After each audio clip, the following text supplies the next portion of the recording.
дуруд ба кулли мухлисони барномаҳои ҷолиби телевизиони варзиш, шабакаҳои иҷтимоӣ майдони баҳсу ҷанҷолҳост ки ҳамакнун мо ворида шудем.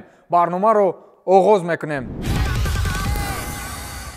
Логан Пол, блогери машҳуре ки рӯзи 20 феврал рӯбарӯи феълан беҳтарин боксчии дунё Флойд Мейвезер истодагарӣ мекунад, мутмаъин аст ки аввалин шикастдиҳандаи Мейвезери шикастнопазир мегардад. Пол дар ринги бокси касбӣ як рақобат дорад ки он ҳам ба шикаст дучор гардидааст. Логан Пол соли 2019 дар рақобат бо блогери дигар KCI рақобат кард ва хулосаи доварон рақиби ӯро ғолиб нишон дод. ҳоло шумораи обуначиҳои Логан Пол ба 20 миллион нафар мерасад ва рӯзи 20 феврал аз ҳама имтиҳони вазнини худро дар зиндагиаш доир мекунад ки шӯхӣ карда гӯем зинда монданаш амри маҳол аст.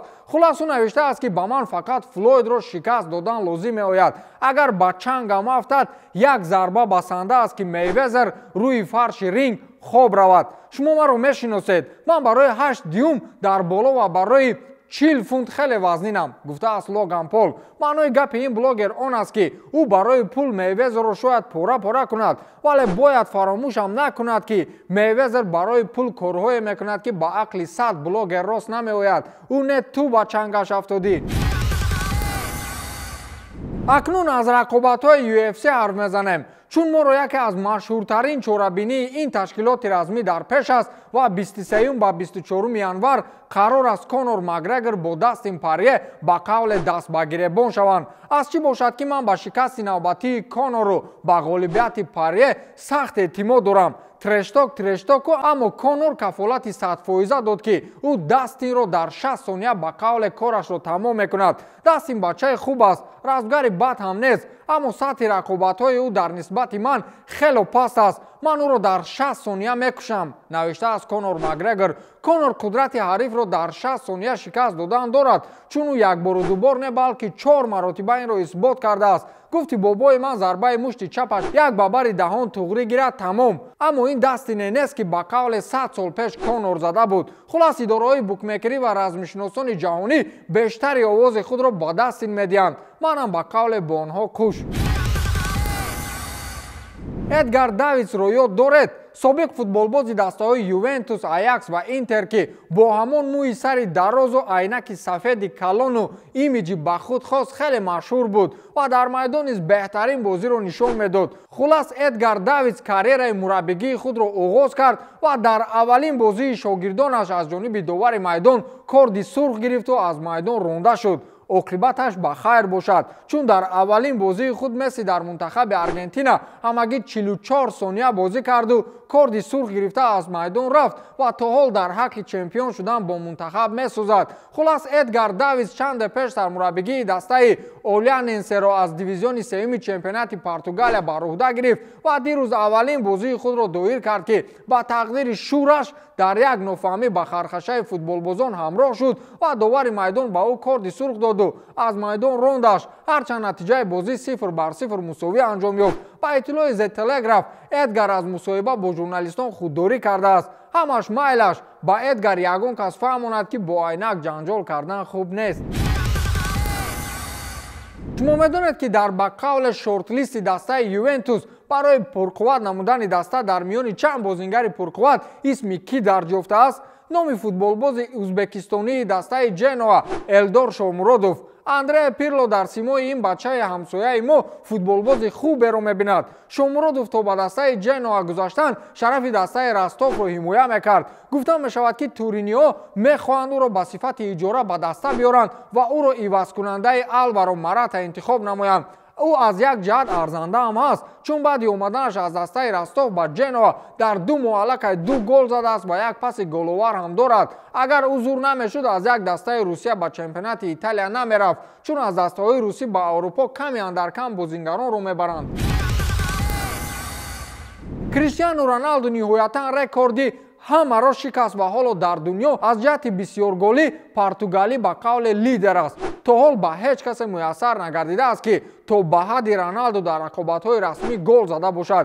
хулас Роналду бо голи охирини худ ки ба дастаи Сассуоло зад аз 759-мин голи худ истиқбол гирифт ва бо ин тартиб рекорди футболбози чехӣ Йозеф Битсанро такрор кард. ӯ баъди ғалаба дар саҳифаи твиттери худ навишт ки се холи навбатии хеле муҳим. хурсандам ки ғалаба кардем. бояд бо ҳамин рӯҳия идома ёбад, навиштааст Роналду. албатта ӯ чун футболбози касбӣ дастоварди бошгоҳро дар аввал мегузорад, вале дастоварди инфиродии ӯ барои миллионҳо мухлиси португалӣ муҳимтар аз Ювентус Реал меистад, ё не? нерӯ, илҳом ё худ мотиватсияи нав барои Ибрагимович, Роналду, Месси ва чанд футболбози дигаре ки анқариб ҳар рӯз дар расонаҳои иттилоотӣ мавзӯи пир шуданҳояшон баррасӣ мешавад. дар футболи ҷопон мисле ки ба сину сол аҳамият намедиҳанд. ҳоло гӯям бовар намекунед. дирӯз футболбози 53-солаи дастаи Йокогама Кадзуёси Миура шартномаи ҳамкориро бо ҳамин даста тамдид кард ва дар ҳамин сину сол мехоҳад карьераи футболиашро идома бидиҳад. гуфта мешавад ки дастаи Йокогама соли гузашта тасмим гирифта буданд ки ба ҷои Миура футболбози нав биёранд ва ба иттилои бошгоҳ ба хулосае омадааст ки бартар аз ӯро нахоҳад ёфт. як моҳ пас шоҳи Йокогама 54-сола мешавад ва ин 17-умин мавсими футболиаш дар дастаи Йокогамаву 36-умин мавсими футболиаш дар зиндагӣ аст. дигар Ибрагимовичро пир нагӯед.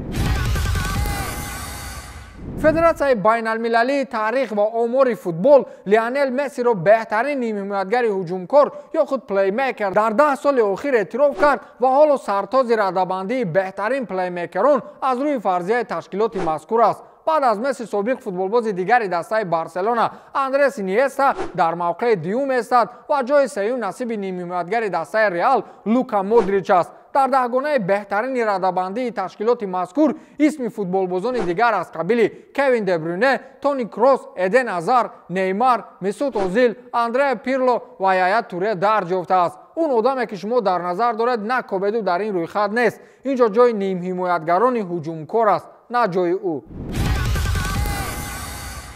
Месут Озил қалби мухлисони Арсеналро озурда кард, чун аз рафтанаш аз ин дастаи лондонӣ хабар дод. ҳарчанд Озилро кайҳо боз дар майдон намебинем, вале ӯ як узви ҳамин даста буд. ӯ дирӯз дар саҳифаи твиттераш дар мавриди ояндааш навишт ки бурду бохт хеле зиёд буд, вале ман ҳеҷ гоҳ аз ба Арсенал омаданам мутаассиф нестам. ман танҳо ду интихоб барои идомаи карьераам дорам, ё Амрико ё Туркия. агар ман ба Туркия равам ва ин ҳам танҳо Фенербахче асту халос, чун туркҳои олмон ин дастаро хеле зиёд дӯст медоранд, гуфтааст Месут Озил.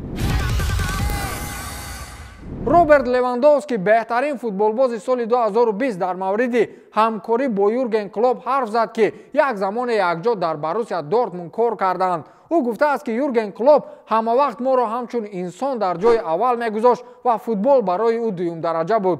ёд дорам рӯзеро ки баъди истироҳатӣ мо хостем сирпиёз ё ба истилоҳ чеснок истеъмол намоем то бӯи спирт аз даҳонамон гум шавад. пеш аз тамрин ӯ ҳамаи моро ҷамъ кард ва қариб чанд дақиқа фақат бӯй мекашиду фикр мекард. ӯ мисли як шикорчӣ меомаду бӯй мекашид ва мерафт. баъдан ҳамин қадар гап гуфт ки ман бӯи сирпиёзро ҳис мекунам. тамом, дигар чизе нагуфт. мо медонистем ки ӯ аллакай фаҳмид ки мо нӯшокии спиртӣ истифода бурдаем, аммо ӯ ин масъаларо дигар накушод ва рафт. ба онҳое ки ҳоло бо клуб кор мекунанд маслиҳат доданам ки ҳеҷ гоҳ клубро фиреб накунед. ин одам то ҳадде дона аст ки ногуфтанӣ. як маротиба ӯ маро фарёд кард ва гуфт ки биё шартбандӣ мекунем. агар ту дар тамрин 10 гол занӣ, ман ба ту 50 евро медиҳам. агар не, пас ту ба ман 50 евро медиҳӣ. ман розӣ шудам ва кор ин хел шуд ки дар ҳар тамрин ман ба ӯ 50 евро медодам ва ӯ ба аҳволи ман механдид. аммо оҳиста оҳиста ҳамаш баръакс шуд ва ман кӯшиш мекардам ки дар тамрин 10 гол зада 50 евро кор кунам. ҳамин хел идома меёфт ва як рӯз ӯ назди ман омаду гуфт ки шартамон қатъ шуд. ту ба куллӣ омода ҳастӣ ки яке аз беҳтарин ҳуҷумкорони футбол бошӣ. ман ҳамон рӯз фаҳмидам ки Клоп нобиға аст, гуфтааст Роберт Левандовски. ин як методи корӣ ва маслиҳати хеле хуб барои чандин сармураббиёи дастаҳои Тоҷикистон аст, ё не? یک کارگر مرکز شستشوی نقلیات автомобили 100,000 еврогай дарвозабони дастаи Дженуаро ба садама дучор кард ва дарвозабон Федерико Маркети ҳоло бе мошини дӯстдоштааш Феррари зиндагӣ мекунад. Гап сари Феррари 812 суперфаст меравад ки ба гуфтаи Федерико ӯ мошини дӯстдоштаи уст ва ҳангоми ба нуқтаи шустушӯи нақлиёт бурдан як коргари он ҷо хост то як маротиба мошини ӯро ронад.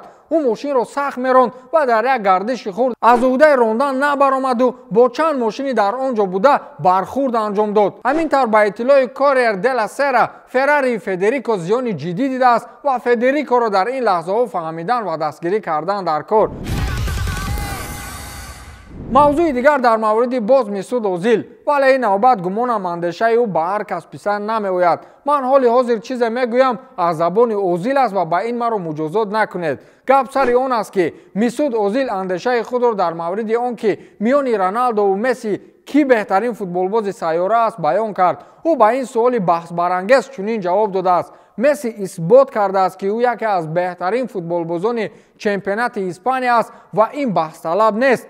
аммо Роналдо ҳамавақт беҳтарин футболбоз дар дилхоҳ чемпионате буд ки фаъолият кардааст, гуфтааст Месут Озил. дар ҳама ҷо беҳтарин ки бошад, пас ӯ яке аз беҳтарин футболбозони дунёст. инаш фарзияи ман аст. ба ҳамин тамом, то дидор, хайр.